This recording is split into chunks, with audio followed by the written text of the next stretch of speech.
Shout out to G-Man Boxing.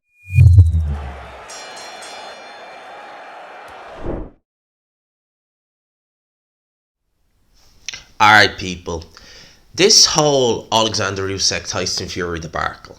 Hopefully, this is one of the last few videos I do on the whole situation. But I seen a quote from Tim Bradley. Now, obviously, we know Tim Bradley, tremendous fighter back in the day. He's now on ESPN.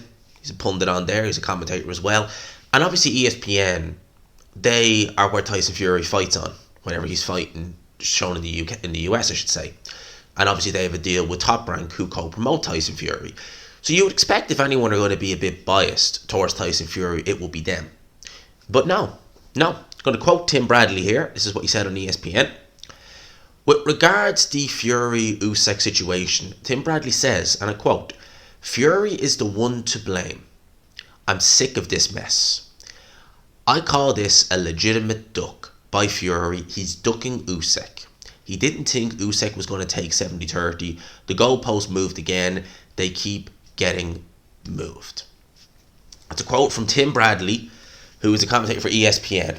So even now, the network in which Tyson Fury fights on, they're even coming out and saying this is a duck from Fury, which it obviously is. And in many ways, Usyk has exposed Tyson Fury for being less than economical with the truth. It's fair to say, being someone who tries to almost be like John in a sense, where tries to be loud and abrasive and hope that can maybe deviate from what's actually going on.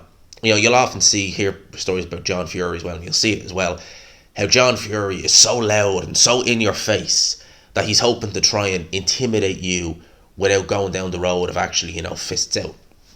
And with Tyson Fury, he tries to be loud, put his own little spin on things in the hope that people will catch on. And up until this, a lot of people, when it was the Dylan White situation a couple of years ago where he wanted the diamond belt, they said, okay, yeah, you can have the diamond belt, but still didn't go ahead with that. People turned the other cheek. When the Joshua negotiations completely went pear-shaped back in 2021, where Tyson Fury on the 17th of May said that he was off the phone with Prince Khalid of Saudi Arabia, saying the fight was definitely on, and the next day the arbitration ruled in Deontay Wilder's favour. Again, people gave Tyson Fury a pass on that one.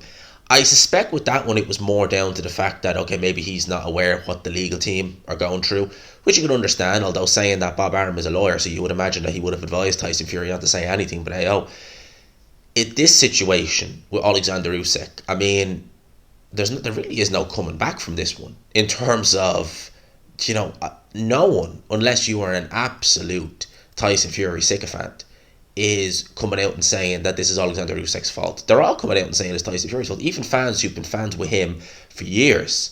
I've seen fans comment on a couple of the videos that I did last week. And these were the kind of people who, they were giving me a lot of you-know-what when Fury and Usyk were at the 70-30 split stage. And people were saying, CG, you're a clown, this, that, and the other. I forget what, there was one guy who actually commented and actually left an apology comment saying, at that stage, I was a bit peeved off with you because it seemed obvious this fight was going to get made. But now it's obvious that Fury is the one in the way. So apologies there. And that's thank you. I mean, I don't expect it, but thank you. His fans now at this stage are starting to see through it. Now, Fury's always been someone who has contradicted himself. Carl Froch even made a video about that, saying walking contradiction.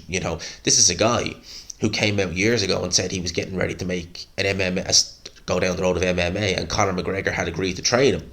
And when they asked Conor McGregor about that, the first thing he said is, I've never spoke to this guy in my life. So caught out right there.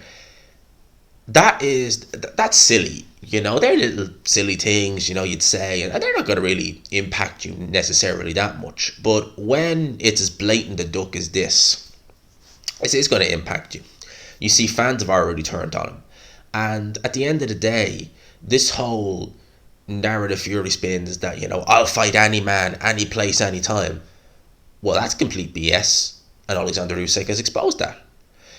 When he made that video, Tyson Fury, and he was saying 70-30, take it or leave it, and for every day you don't take it, you're going to lose a percentage from the purse. He said that with such a glee in his eye, because as Tim Bradley says there, and myself included, I really didn't, and many others didn't think that Oleksandr Usyk would accept that. You know, we heard stories about Fury getting the lion's share prior to all the debacle that we had in the last couple of weeks, and we were all kind of saying, like, 60-40 is a push, a big push. You know, a lot of people wouldn't begrudge Oleksandr Usyk to walk away at that stage. And then we hear 70-30, and the first thing we're thinking of is, okay, that's a price out. Simple as, it's a price out. And Oleksandr Usyk still goes ahead and accepts it. Still.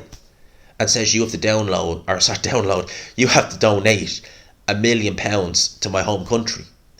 And apparently Fury was unwilling to do that. Now, Fury is a guy who has claimed to have donated an entire purse to charity in the past. And he won't donate £1 million.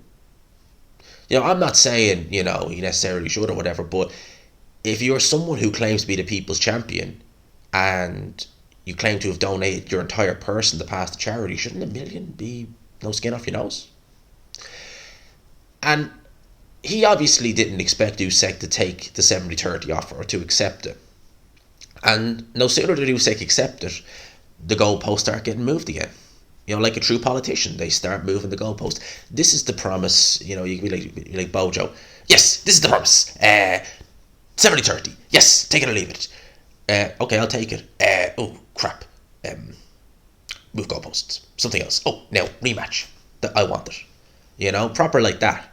That's literally what it was like. And this all goes back to the Saudi deal. You know, if there was ever a way to make this fight, or the easiest way to make this fight would have been just to take the Saudis deal. You know, Usyk was happy with his end of the deal. Tyson Fury wasn't. Brings it to the UK, in which case we get into crap like this. So what Usyk has done throughout this is, well, he's kept a level head. You know, Tyson Fury, the mental health advocate, despite the fact all he's really done is take the piss out of how Oleksandr Usyk looks. That doesn't quite jive with, you know, saying be kind to people. But of course, we all know, in general, we all know that's a front. Oleksandr Usyk has behaved with the utmost dignity during this. He's had a lot of you-know-what chucked at him, but the goalpost moved several times. Does anyone begrudge him by the end to say enough's enough? Because for Oleksandr Usyk, at the end of this, no matter what he did, there was always going to be another stumbling block. There was always going to be another obstacle. Why? Because Fury just didn't want this fight. Is he afraid of Usyk in a sense if he's afraid of the punishment Usyk will bring in the ring? No. But he's afraid of losing that prestigious O. And I guess against Usyk, he sees a serious perceived threat. You know, Usyk's volume, his footwork, his movement, his speed. You know, Fury said the hardest fight he ever had was against Steve Cunningham, a mover who moved up from cruiserweight. Usyk is night and day compared to Steve Cunningham. And people could say stuff like, well, you know, that was a decade ago, and it was about a decade ago nearly. Fury's improved since then. He's improved since then, but he's also slowed down. He's much heavier nowadays than he was back then. He's not as fast as he was back then. His legs are noticeably not as quick as they were back then. So it evens it up a lot. You know, he has improved, but father time. You know, I'm not saying he's completely shot, but he's definitely not as quick as he's not as quick as he was against Otto Wallin. Like, you can see a noticeable deterioration in speed from the Wallin fight to his last fight against Chisora. You can see that. So for Fury, I guess it's a case of hold on to that O at any cost. Fights that will make me a lot of money, but there's not a perceived threat. Whereas with Usyk, there is a perceived threat. And as I said from the start of this video, Oleksandr Usyk has exposed Tyson Fury as being the manipulator, as being the, well, what would you want to say, con man? That he is. You know, a man who makes all these claims, can never back any of them up. And when the chance for legacy came knocking, that he always says, you know, he's the greatest fighter of this era and the greatest fighter of all time. When the chance to prove, not the greatest fighter of all time, but the chance to prove the greatest fighter of this era comes up, boom, move the goalpost until this guy walks away so I can say, see, he didn't want to fight me. Fighters have been doing that since the earliest days of Queensberry rules. 1908, Tommy Burns was heavyweight champion of the world, and Jack Johnson wanted a world title shot. At that time, it was unheard of for a black fighter to challenge for the heavyweight championship of the world. And Tommy Burns, with mountain pressure, came out and said, put up 30 grand. And bear in mind, this is 1908, so 30 grand's a lot of money. Put up 30 grand and I'll fight him, thinking nobody would be able to. I forget the guy's name. But he put it up in Australia. What did Tommy Burns do? Well, at that stage, he couldn't really move the goalpost because he got what he wanted. So he had to fight Jack Johnson. And he made that offer thinking no one would be able to come out with it. Someone did. And it was a case of, well, I'm in for it now. And he got battered and stopped in the 14th round. Throughout the course of time, people have been doing that in boxing. It's nothing new. Tyson Fury has done it. And thankfully, no one seems to be giving him a pass on this. Now, can this fight still be salvaged? It's looking pretty damn unlikely. The only way I can see this fight being salvaged is if Usyk fights Dubois or he fights Hrgovic, and he looks old. He looks like he's aged overnight. Expect the fight to get made then. And maybe Usyk will do that deliberately. Maybe he'll deliberately perform his B game or maybe his C game just to try and entice Tyson Fury into the fight. That's something I wouldn't rule out. But for now, we're looking at Joyce versus Fury and potentially Dubois versus Usyk. Not what we wanted, but here we are. And we know who's to blame for that.